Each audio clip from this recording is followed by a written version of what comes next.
A very good morning, children. I hope you have finished your polynomials worksheet.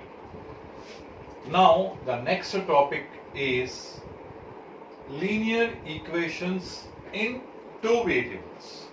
Last year we have done linear equations in one variable and two variables both, how to draw the graphs of it, etc. we have done. And we have done polynomials before this topic, and we have seen when a polynomial is given how the graph comes. If the power of the polynomial is 1, 0 of the polynomial presents, and there is 2 zeros, the degree of the polynomial is 2, etc. Now here, when it says linear in the sense the power of the variable will be 1. So it's called a linear equation. And because we have two types of variables we are dealing with, x as well as y, like this is an example equation I have taken, like 2x plus 3y is equal to 6. This is a linear equation but in two variables. This is first equation. Second equation, if I take it, 5x plus 6y is equal to 8. Some equation, some example I have taken. Now, when I say what kind of these equations are, what kind of this equation in the sense, when we draw the graph of this both the equations, what are the chances how the graph will exist? First point is, they may be like this, intersecting lines, where we have a common solution is one solution, or they may be even parallel for any two equations given. If you draw the graph, they may be parallel, or they may retrace the path, isn't it?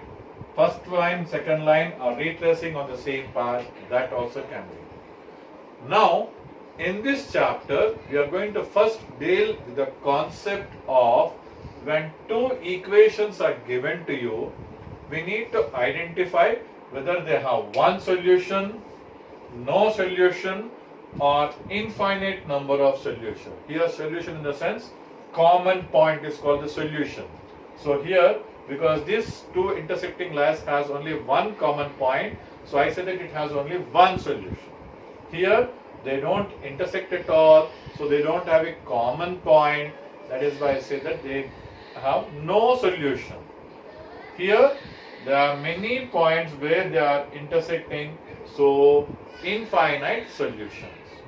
Now, how to identify it without drawing the graph is the concept for today's class. Now, let us take these equations as a1x plus b1y plus c1 is equal to 0 as the first equation, where a1, b1, c1 are some constants. Similarly, a2x plus b2y plus c2 is equal to 0, where a2, b2 and c2 are some constants. We can take the equations either this form or this form where the constant is on to the other side. Now, anything is fine. You can take anything.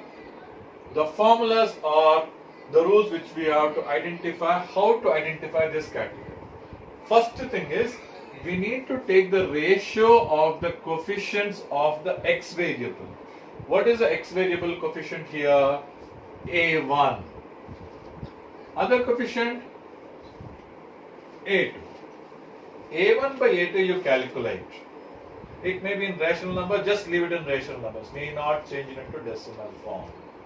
Next, you find out B1 by B2.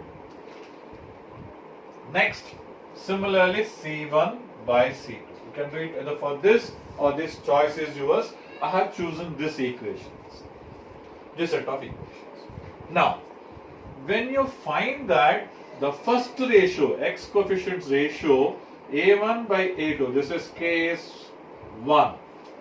When A1 by A2 is not equal to B1 by B2, when A1 by A2 is not equal to B1 by B2, then the two equations what you have chosen or what was given to you has only one solution. Clear? So the graph is going to come like this, intersecting lines. So this is case 1. Next, case 2. If A1 by A2 is equal to B1 by B2, but if it is not equal to C1 by C2. So the first ratio is equal to the second ratio, but not equal to the third constant ratio. Then in that case, it is a second case where it has no solution. It has no solution in the sense the two lines are parallel lines. They don't intersect at all, so they don't have any solution. Next, case 3. If A1 by A2 is equal to B1 by B2 is equal to C1 by C2, the ratio is same for all the cases, then it has infinite solutions.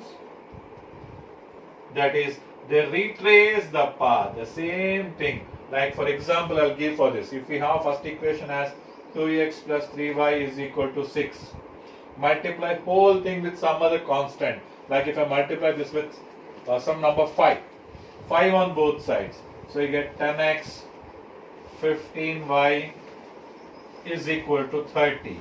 So this and this, if you see, 2 by 10, 1 by 5, 3 by 15, 1 by 5, 6 by 30, 1 by 5.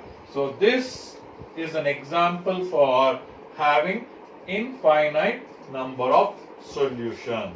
So I hope the concept is very clear, and you may be having a doubt. Why didn't we take anything for this C1 by C2? When A1 by A2 is not equal to B1 by B2, the first case is not equal, we don't think anything for C1 by C2 at all. So first case, if it is equal, then only we go for checking for the ratio of C1 by C2. So here, once again the concept is, I am explaining it once again. A1 by A2 not equal to B1 by B2, one solution. That means the ratio of the x coefficients to the ratio of the y coefficients taken in the same order. A1 by A2, B1 by B2. You cannot take the other way. One solution, this equal but this not equal, no solution. And if three are equal, infinite